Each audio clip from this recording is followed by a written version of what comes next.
احباب اہل سنت السلام علیکم ورحمۃ اللہ وبرکاتہ نحمده ونصلی ونسلم علی رسولہ الکریم اما بعد فاعوذ باللہ من الشیطان الرجیم بسم اللہ الرحمن الرحیم وَأَذِّنْ فِي النَّاسِ يَأْتُوكَ رِجَالًا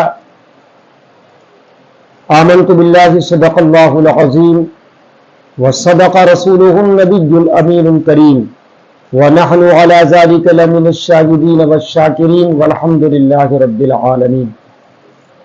محترم حضرات، آج اس ویڈیو میں ہم آپ کو حج سے متعلق کچھ باتیں ضروری بتائیں گے۔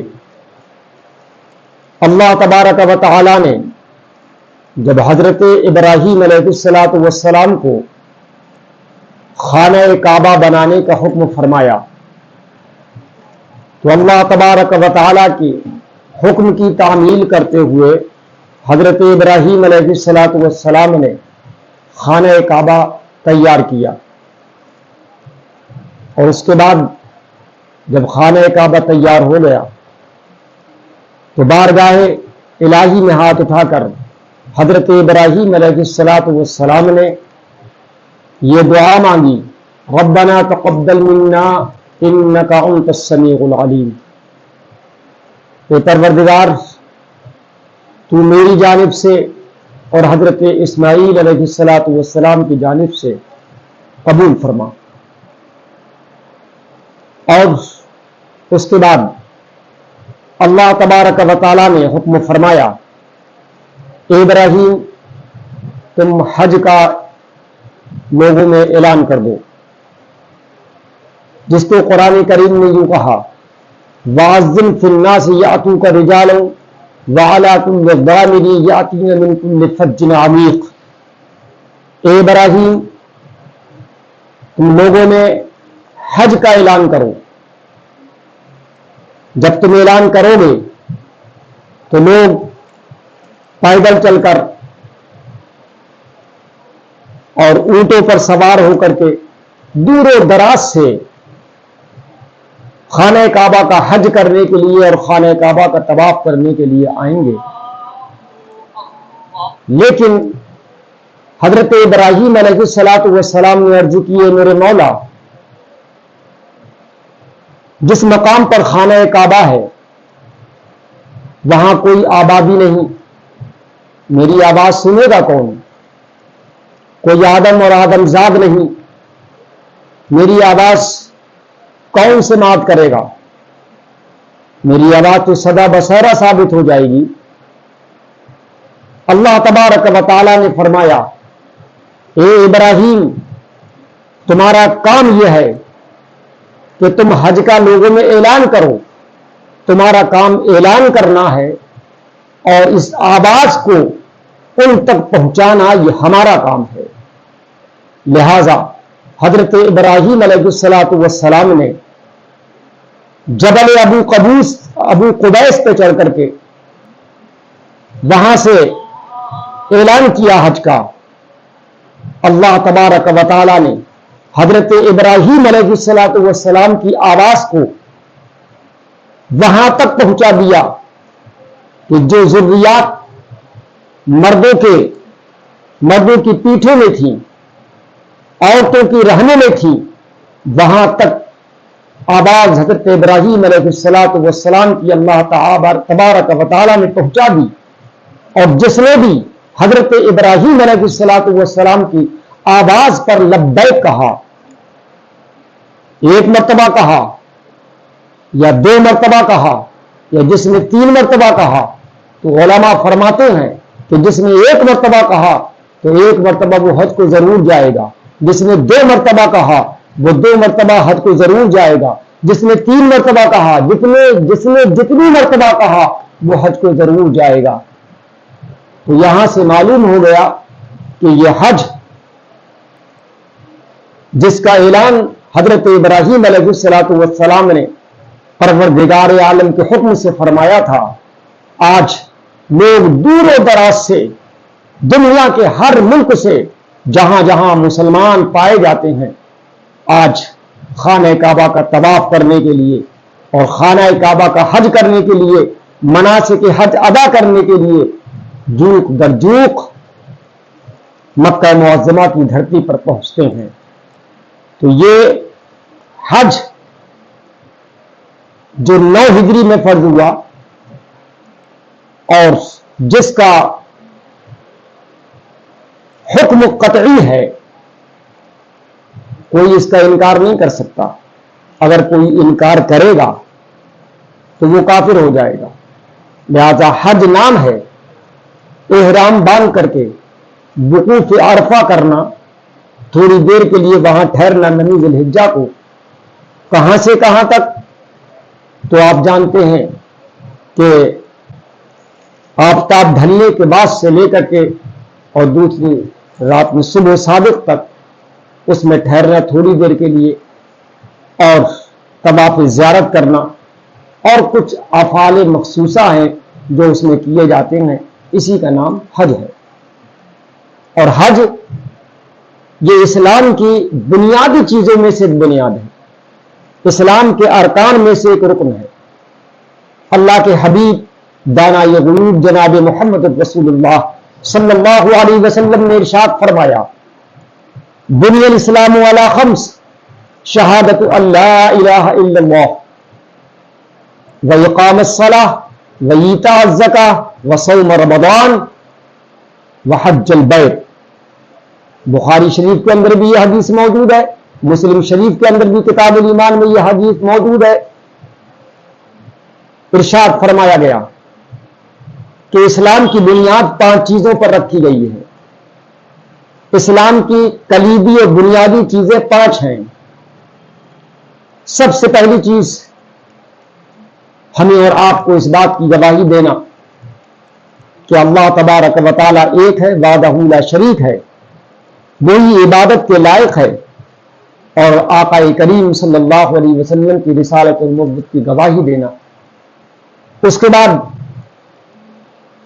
جب ہم اس بات کی گواہی دے دیتے ہیں کہ اللہ ایک ہے، تو نماز قائم کرنا، زکوٰۃ دینا، اور رمضان کے مہینے کے روزے رکھنا،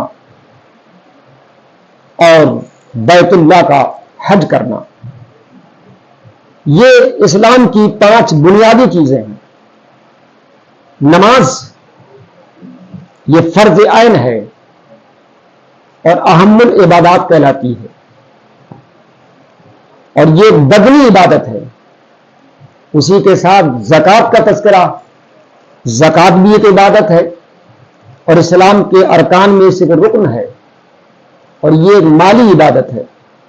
اس کے بعد رمضان ہے، تو رمضان بھی اسلام کے ارکان میں سے ایک رکن ہے، وہ بھی فرض ہے، اور وہ بھی ایک بدنی عبادت ہے۔ اور اس کے آخر میں تذکرہ فرمایا گیا کہ بیت اللہ کا حج کرنا، خانہ کعبہ کا طواف کرنا، اس کا حج کرنا، مناسک حج وغیرہ ادا کرنا، یہ بھی فرض ہیں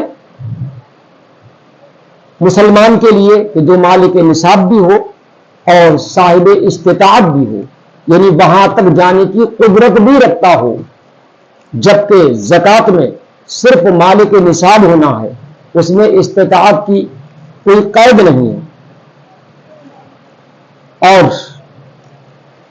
یہ نماز، زکوٰۃ، رمضان سال میں 1 مرتبہ کیے جاتے ہیں۔ نماز دن میں 5 مرتبہ پڑھی جاتی ہے، دن اور رات میں۔ زکوٰۃ ہر سال دی جاتی ہے۔ رمضان کے روزے ہر سال رکھے جاتے ہیں۔ لیکن حج ایک ایسی عبادت ہے کہ اللہ تبارک و تعالیٰ نے اس کو پوری عمر میں 1 مرتبہ فرض فرمایا، ہر سال فرض نہیں فرمایا۔ جبکہ زکوٰۃ بھی ایک فرض ہے، روزہ بھی ایک فرض ہے، اور نماز بھی ایک فرض ہے۔ لیکن وہاں ایسا نہیں ہے کہ عمر میں 1 مرتبہ نماز پڑھنے کے لیے یا عمر میں 1 مرتبہ زکوٰۃ دینے کے لیے کہا گیا ہو، نہیں۔ اگر وہ مالک نصاب رہے گا تو ہر سال زکوٰۃ بھی دے گا، ہر سال رمضان کے مہینے آئیں گے تو وہ روزہ بھی رکھے گا، نماز بھی 5 ٹائم کی پڑھے گا۔ لیکن حج ایک ایسی مالی و بدنی ملا کر کے عبادت ہے کہ جو صرف عمر میں ایک مرتبہ فرض کی گئی ہے۔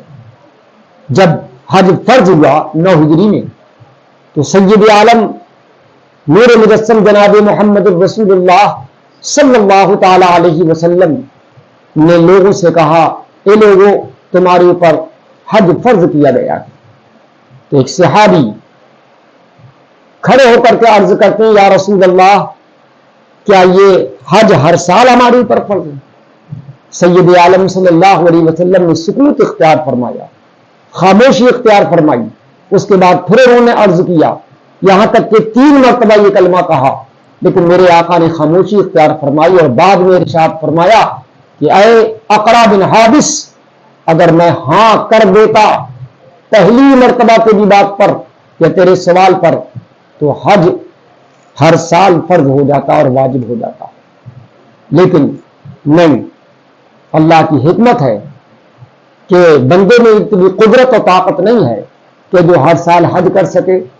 اور میں سمجھتا ہوں کہ یہ حج کی مالی و بدنی عبادت، وہ 5 دن کی سختیاں، وہ 5 دن کی عبادت کتنی سختی کے ساتھ ہوتی ہے، کتنی محنتیں اور کوششیں وہاں کرنا پڑتی ہیں، اور مناسک حج میں اور ان 5 دنوں کے اندر جو مناسک ہیں، جو حج کے افعال ہیں جو کرنا پڑتے ہیں، وہ نہایت ہی کیا سخت ہوتے ہیں اور نہایت ہی اس میں محنت کرنا پڑتی ہے۔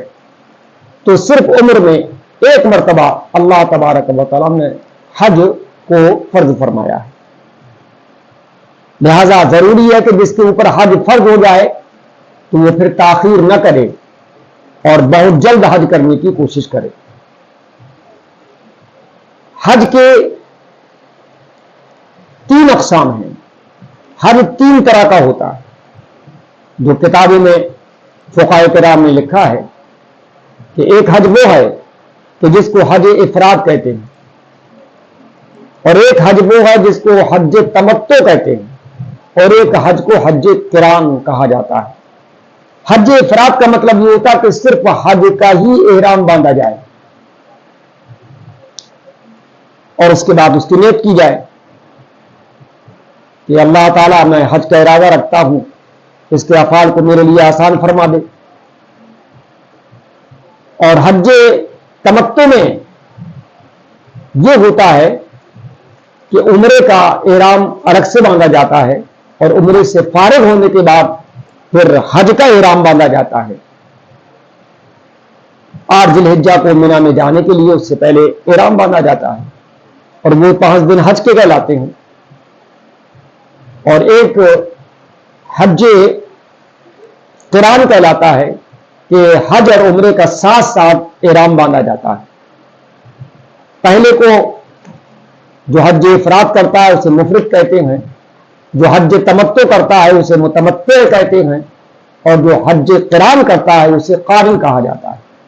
تو یہ 3 طرح کے حج ہوا کرتے ہیں، لیکن میں آپ کو آخر میں یہ بتا دوں کہ حج میں جو چیزیں کرنا ضروری ہیں کہ جن کے بغیر حج ہو ہی نہیں سکتا ہے، اگر ان میں سے ایک بھی چھوٹ جائے تو حج نہیں ہوگا، تو وہ میں آپ کو گوش گزار کر دوں کہ حج میں 3 فرض ہیں۔ نمبر 1 احرام، لیکن صرف احرام نہیں، یعنی احرام باندھنا ہی نہیں، بلکہ اس کے ساتھ احرام کیونکہ شرط ہے، اس کے ساتھ نیت بھی ہو اور اسی کے ساتھ تلبیہ بھی ہو، یعنی لبیک اللہم لبیک، یہ دعا جو پڑھی جاتی ہے یہ بھی ساتھ میں احرام باندھنے کے بعد۔ تو یہ احرام باندھنا مع نیت اور اس کے ساتھ ساتھ تلبیہ، تو یہ بھی فرض ہے، اور بار شریعت میں لکھا ہے کہ احرام یہ شرط ہے۔ نمبر 2 وقوف عرفہ، یعنی 9 ذی الحجہ کو، جو ذی الحجہ کی 9 تاریخ ہوتی ہے، سورج ڈھلنے کے بعد اور پھر وہ دن گزر جائے، پھر رات آ جائے، پھر صبح صادق جو ہوتا ہے، تو صبح صادق